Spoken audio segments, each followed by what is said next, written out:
چاہیے، آپ بار بار روکتے کیونکہ وہ نہیں جانتا نقصان کیا ہے، آپ سمجھتے ہیں۔ بھائی کئی مرتبہ آپ مانگ رہے پروردگارہ مجھے چاہیے، تو دیتا کیوں نہیں ہے؟ بھائی وہ جانتا ہے آپ کو نقصان کیا ہوگا۔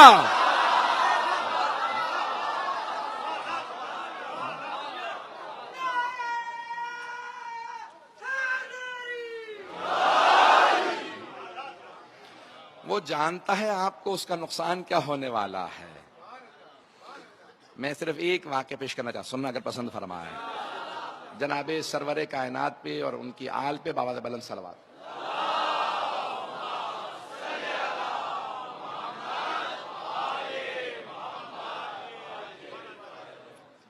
شاید آپ نے واقعہ سن رکھا ہو، مشہور و معروف ثعلبہ صحابی رسول، نام سن رکھا شاید۔ ثعلبہ ایک ہیں صحابی ہیں، بہت نادار فقیر تھے، صحابی رسول ہیں لیکن بے انتہا فقیر، مسجد کے باہر بیٹھے رہتے تھے۔ اگر کوئی آتا کہا یا رسول اللہ یہ صدقہ ہے، کہا ثعلبہ کو پہلے دے دو، باقی جو فقراء ہیں ان میں بعد میں تقسیم کروں گا۔ رسول پہ، انبیاء پہ، اہل بیت پہ صدقہ حرام ہے، تو فقراء میں تقسیم کرتے تھے، کہا اس کو ثعلبہ کو پہلے صدقہ دے دو۔ یا رسول خدا کچھ لے کے آئے، اس کو کھلا دو پہلے، ثعلبہ فقیر، کہا یا رسول اللہ مجھے کچھ تجارت، کوئی بزنس کاروبار کرنے کے لیے کچھ پیسے دیجیے۔ کس نے کہا؟ ثعلبہ۔ کون؟ صحابی رسول جو 5 وقت کی نماز مسجد میں پڑھتے تھے پیغمبر کے پیچھے، فجر میں موجود ہیں، ظہر اثر میں موجود ہیں، مغرب، ساری نمازیں پیغمبر کے پیچھے۔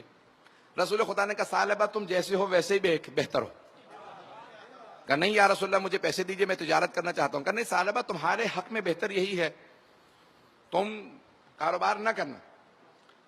اب ان کی سمجھ میں نہیں آ رہا تھا، ضد کرنے لگے، نہیں یا رسول خدا مجھے آپ کچھ عطا کیجئے، میں کاروبار کرنا چاہتا ہوں، مجھے کچھ پیسے دیجئے۔ بہت زیادہ اصرار کیا، بہت زور۔ رسول خدا نے اپنے پیسوں سے 2 درہم نکالے اور جناب سرور کائنات نے ثعلبہ کے ہاتھوں پہ رکھے، کہا ثعلبہ جاؤ اس سے کاروبار کر لینا۔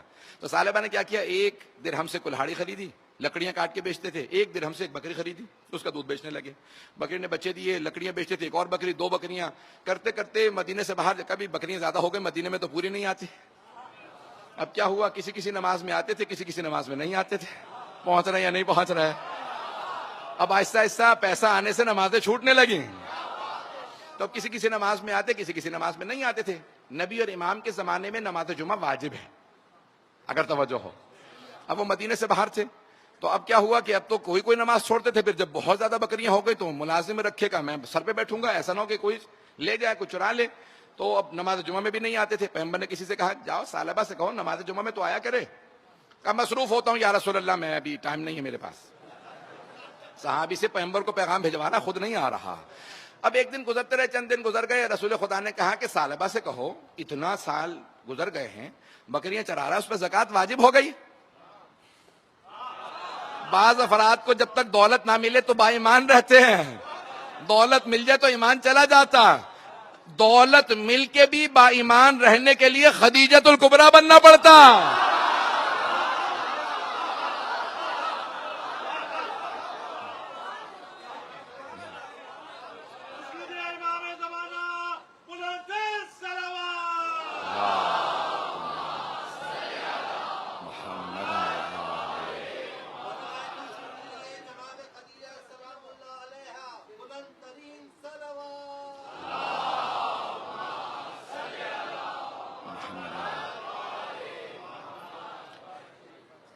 توجہ ہے زیدان کرام ہے۔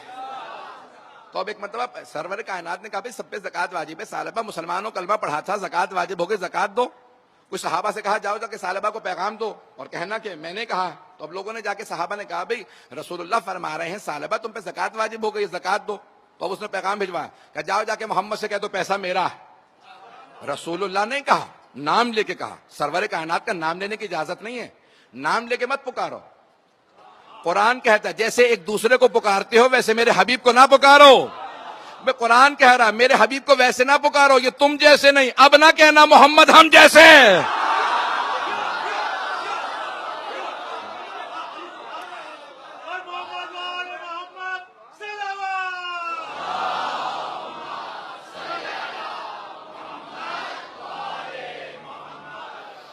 توجہ فرما رہے ہیں دیدان کیا؟ تو کہا کہ اب میں گستاخی دہرانا نہیں چاہتا کہ کہا بھائی میرا پیغام دے دینا، پیسہ میرا ہے، میں زکوٰۃ نہیں دیتا.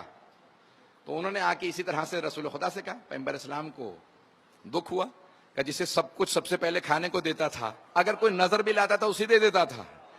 اور آج اس نے اتنی کہا کہ یا علی جائیے صرف ثعلبہ سے اتنا کہہ دیں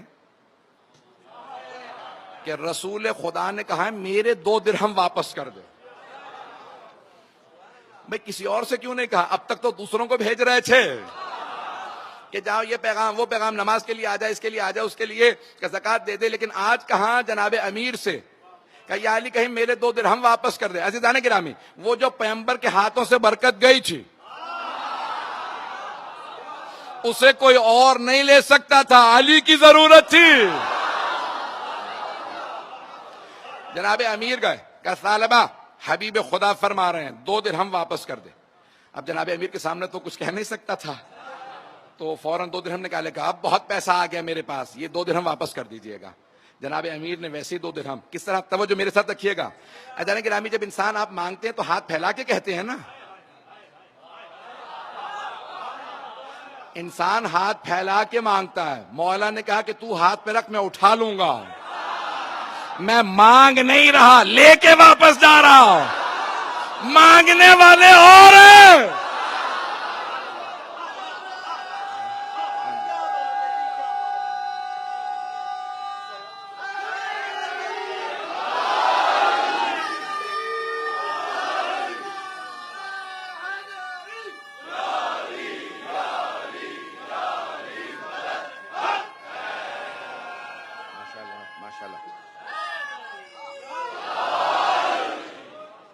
توجہ ہے جانے کے نام. تو ایک مرتبہ جناب امیر علیہ السلام نے کہا مانگنے والے اور ہیں اور لے جانے والے اور ہیں. جناب امیر نے 2 درہم لیے، واپس آ کے کہا یا رسول اللہ یہ آپ کے 2 درہم. بس بھی ایک مرتبہ صحابہ کہنے لگے یا رسول اللہ وہ ثعلبہ کا مویشی مرنے لگے. پتہ نہیں توجہ ہے یا نہیں.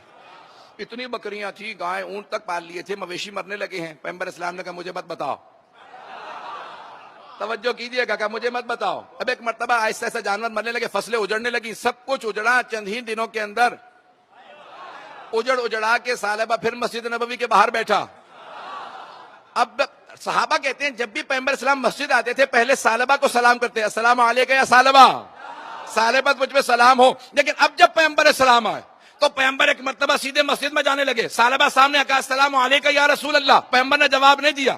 کہا یا رسول اللہ رک جائیے، پہلے آپ مجھے سلام کرتے تھے، اب میں آپ کو سلام کر رہا ہوں، جواب نہیں دے رہے، معاملہ کیا؟ کہ تب تک تیرا امتحان نہیں ہوا تھا.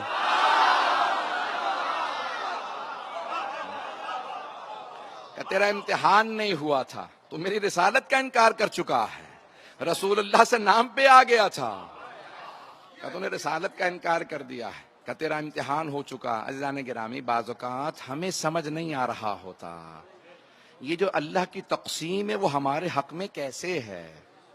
توجہ ہے. شکوہ نہ کیجئے گا یہ نعمت کیوں نہیں، وہ نعمت. یہاں تک بعض روایات میں امیروں کے ساتھ اٹھنا بیٹھنا کم رکھو. جناب امیر کا فرمان ہے، توجہ سے سنیے گا. مولا فرماتے ہیں امیروں کے ساتھ اٹھنا بیٹھنا کم رکھو. کہ مولا کیوں؟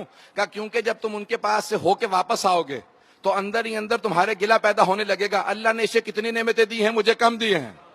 کیا گلہ نہ کرنا، جب کم بیٹھو گے تو خود بخود تمہیں اندازہ کم رہے گا کتنی اللہ کی نعمتیں ہیں. تم نہیں جانتے تمہارے پاس کون کون سی نعمت ہے جو اس کے پاس نہیں. تم ظاہر دیکھ کے فیصلہ کر لو گے، وہ باطن پہ فیصلہ کرتا. عزیزان گرامی، یہ تقسیم پروردگار ہے. وقت نہیں رہا کہ میں تفصیل میں جا سکوں. مولا فرماتے ہیں اللہ کی رضا پہ راضی رہو. ابھی 5-10 منٹ اور چلنا چاہوں گا، چلیں گے نا میرے ساتھ؟